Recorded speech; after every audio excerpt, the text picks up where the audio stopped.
Hello, hello, hello সবাই আশা করি অনেক ভালো আছেন। Welcome to this new video. আজকের ভিডিওতে আপনাদের সাথে ইন্ডেক্সের অ্যানালাইসিস করব।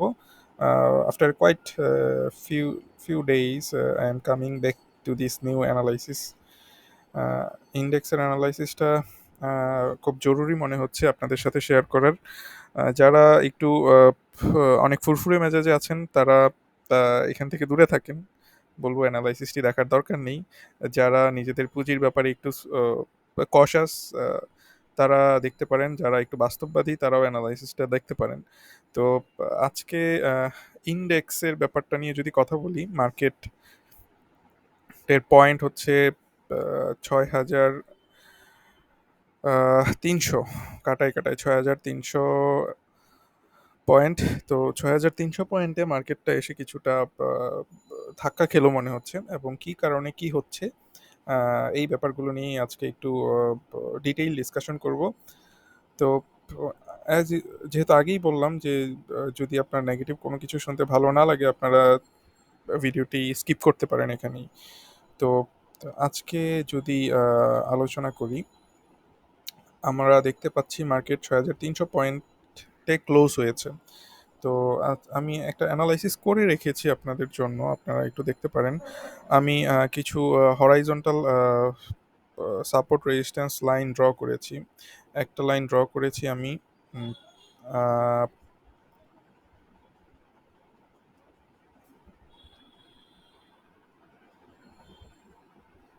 ৬,৩৫৭তে, এবং আরেকটা লাইন ড্র করেছি আমি ৬,৪৭৭।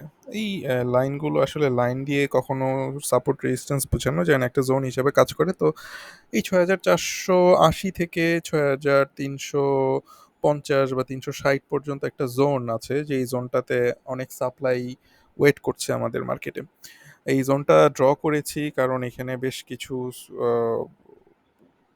ক্যান্ডেলের টাচ রয়েছে, এই কারণে এই জোনটা ড্র করেছি। যারা টেকনিক্যাল অ্যানালাইসিস বুঝেন তারা হয়তো আমার সাথে একমত হবেন। এনিওয়ে, আজকে ৬,৩০০তে মার্কেট ক্লোজ হয়েছে, এবং ৬,৩৫০ থেকে ৬,৪৮০ পর্যন্ত আমরা একটা মার্কেটের সাপ্লাই জোন দেখতে পাচ্ছি। তো আমার কোশ্চেন হচ্ছে, মার্কেট এত এত গুড নিউজের পরে মার্কেট কি এই জোনটাকে রেসপেক্ট করবে, না এই জোনটা ক্রস করে মার্কেটটা উপরের দিকে চলে যাবে? So let's find out. আমি একটা ট্রেন্ড লাইন ড্র করেছি, ডাউন ট্রেন্ড লাইন ড্র করেছি। এইটা একটা ডাউন ট্রেন্ড লাইন, এবং আমি একটা লং টার্মের ডাউন ট্রেন্ড লাইন ড্র করেছি। আহ, এই এটা হচ্ছে মিড টার্মের একটা ডাউন ট্রেন্ড লাইন। মার্কেটটা মিড টার্মের ডাউন ট্রেন্ড লাইনকে ভাঙার চেষ্টা করছে, এবং এখানে এসে মার্কেটটা ভেঙেছিল। বাট দেন এগেইন, যেই সাপোর্ট জোনটা রয়েছে এই পজিশনে, সরি রেজিস্ট্যান্স জোনটা রয়েছে এই পজিশনে, সেখান থেকে মার্কেটটা বাউন্স ব্যাক করেছে। সো আগামীকালকের জন্য কি হতে পারে সেই জিনিসটা যদি একটু, আগামীকালকে বা আগামী কিছুদিনের জন্য কি হতে পারে সেই জিনিসটা যদি একটু বলি। তো জাস্ট একটু চিন্তা করেন, মার্কেটটা ৬,৩০০ পয়েন্টে রয়েছে। এই পয়েন্টে রয়েছে মার্কেটটা, এখান থেকে মার্কেটটার ওপরে যাওয়া দরকার। আমাদের সবার ইচ্ছে ওপরে যেতে হবে মার্কেটটাকে। বাট ওপরে যাওয়ার জন্য মার্কেটের এইখানে একটা ডাউন ট্রেন্ড লাইন রয়েছে, এটা ব্রেক করতে হবে। এবং এই পজিশনে একটা এই পজিশনে ৬,৩৫০ পজিশনে একটা হরাইজন্টাল রেজিস্ট্যান্স জোন রয়েছে। ৬,৩৫০ থেকে ৬,৪৮০ পর্যন্ত হরাইজন্টাল একটা রেজিস্ট্যান্স জোন রয়েছে। এই জোনটাকে সে তার ব্রেক করতে হবে। এবং মার্কেটের আমরা যদি মুভিং অ্যাভারেজ নিয়ে আলোচনা করি, বা মুভিং অ্যাভারেজটা একটু শো করি আপনাদের জন্য। মুভিং অ্যাভারেজটা শো করলে আপনারা দেখতে পাচ্ছেন মুভিং অ্যাভারেজ 34, এই যে রেড লাইনটা হচ্ছে মুভিং অ্যাভারেজ 34, ইএমএ 34। মার্কেটটা, মজার ব্যাপার হচ্ছে, এই ইএমএ কে ব্রেক করেছে। আলহামদুলিল্লাহ, মার্কেটটা ইএমএ কে ব্রেক করেছে। এখন দেখার বিষয়, ইএমএ 34কে ব্রেক করেছে, বাট মুভিং অ্যাভারেজ 20কেও ব্রেক করেছে, এই গ্রিন লাইনটা দিয়ে দেখাচ্ছি। কিন্তু প্রবলেমের কথা হচ্ছে, মার্কেটটা একটা স্ট্রং যেই মুভিং অ্যাভারেজ রয়েছে সেটা 50 ডে মুভিং অ্যাভারেজ, মার্কেটটা কিন্তু সেই 50 ডে মুভিং অ্যাভারেজ থেকে ঠিক 50 ডে মুভিং অ্যাভারেজের মাথায় বাধাপ্রাপ্ত হয়েছে। এই যে এই পজিশনটাতে দেখেন, গ্রিন লাইনটা দিয়ে দেখাচ্ছি। ভিডিও কোয়ালিটির জন্য হয়তো ভালো নাও বুঝতে পারেন, আমি আরও জুম করে দেখাচ্ছি। মুভিং অ্যাভারেজের ঠিক ওপর থেকেই এটা রেজিস্ট্যান্স নিয়ে নিচে চলে এসেছে। সো আমরা এই মুভিং অ্যাভারেজটার কার্যকারিতা দেখি। আমরা যদি আগের দিনগুলোতে দেখি, আগে জুনে একবার এই মুভিং অ্যাভারেজ থেকে বাধা পেয়েছে, 21শে ডিসেম্বরে বেশ কয়েকবার বাধা পেয়েছে। মুভিং অ্যাভারেজ 50টা অনেক স্ট্রং একটা রেজিস্ট্যান্স হিসেবে কাজ করছে। বাট আমরা EMA 34 এবং EMA 20 এবং মুভিং অ্যাভারেজ 20কে ক্রস করতে পেরেছি, সো এটা একটা ভালো লক্ষণ। তো আলোচনাটা একটু টেকনিক্যাল, সো অনেকে যদি বুঝতে না পারেন বা ধরতে না পারেন, তাহলেও বলবো যে আপনারা স্কিপ করেন, কারণ আহ, কোনো কিছু আপনারা যদি মজা না পান বা বুঝতে না পারেন তাহলে সেই জিনিস দেখার কোনো মানে হয় না। অ্যান্ড আমি নেক্সট যেই কথাটা বলবো, আমাদের মার্কেটকে উপরে যাওয়া লাগবে, এবং মার্কেটটাকে যদি উপরে যাওয়া লাগে তাহলে মার্কেটটাকে এই মুভিং অ্যাভারেজের রেজিস্ট্যান্সকে ভাঙতে হবে, হরাইজন্টাল যেই রেজিস্ট্যান্স রয়েছে সেটাকে ভাঙতে হবে, হরাইজন্টাল যেই জোনটা রয়েছে সেটাকে ভাঙতে হবে, দেন মার্কেটটা ওপরে যেতে পারবে। যদি মার্কেটটা ওপরে যায়ও, দেন মার্কেটের জন্য একটা লং টার্মের বলবো যে একটা ডাউন ট্রেন্ড লাইন রয়েছে, সেই ডাউন ট্রেন্ড লাইনটাকে ব্রেক করতে হবে, সেটা পরের ব্যাপার। আমরা ফার্স্টে দেখবো যে মার্কেটটা 6480-কে কি সময় নিয়ে ব্রেক করে। মজার ব্যাপার হচ্ছে মার্কেট সেন্টিমেন্ট, আমাদের টেকনিক্যাল অ্যানালাইসিসের সাথে মার্কেট সেন্টিমেন্টটাও বুঝতে হবে। মার্কেট সেন্টিমেন্টটা too much bullish, too much bullish market sentiment, so we can expect যে মার্কেটটা এই রেজিস্ট্যান্সগুলোকে ভেঙে ফেলবে। এটা আমাদের পসিবিলিটি এটার বেশি, মার্কেটের এই রেজিস্ট্যান্সগুলো ভেঙে ফেলবে, কিন্তু কিভাবে ভাঙবে, কত সময় নিয়ে ভাঙবে, সেই জিনিসটা আহ, আমরা দেখতে পারবো, মার্কেটই আমাদেরকে শো করবে, বাট এটার জন্য আমাদের ওয়েট করতে হবে। সো আপনারা যারা ভাবছেন যে মার্কেটটা একেবারে শো করে উপরে চলে যাবে, এটা হচ্ছে না। Sorry sorry to say that, এটা হচ্ছে না। এই আশাকে আপনারা নিবৃত করেন, মার্কেটটা এভাবে যাবে না।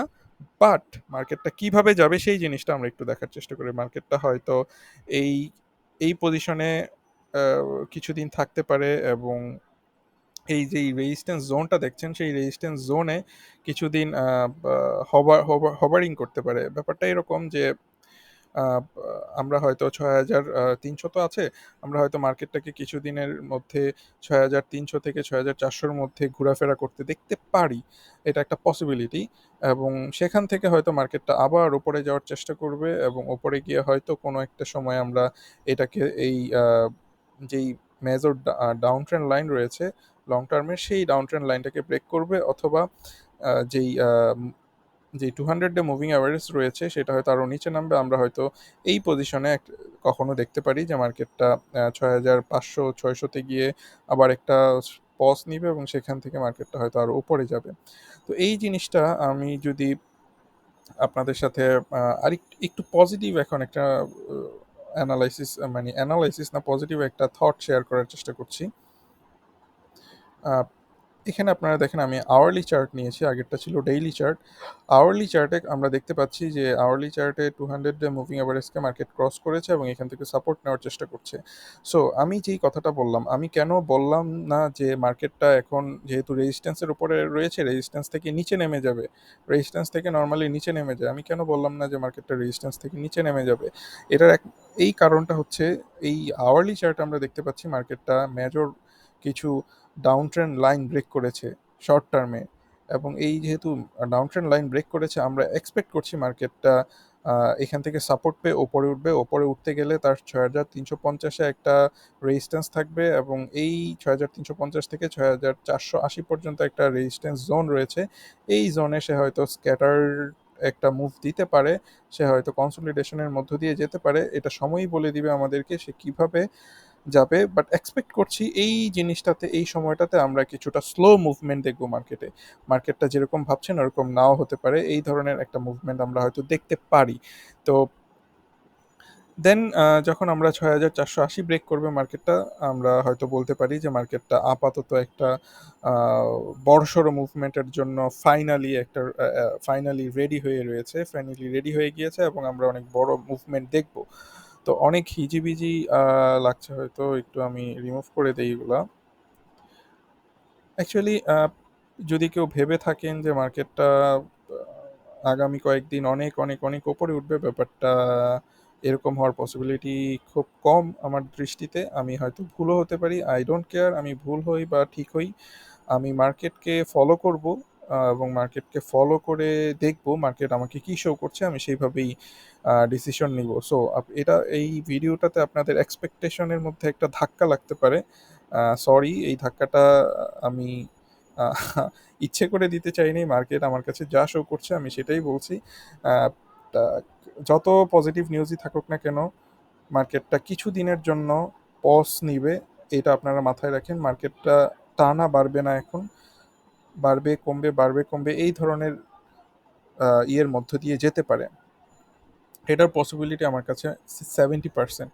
আর 30% পসিবিলিটি হচ্ছে, মার্কেটটা যেহেতু টোটালি একটা বুলিশ সেন্টিমেন্টে রয়েছে, 30% পসিবিলিটি, আমি আবারও বলছি, মার্কেটটা হয়তো টানা আবার বেড়েও যেতে পারে।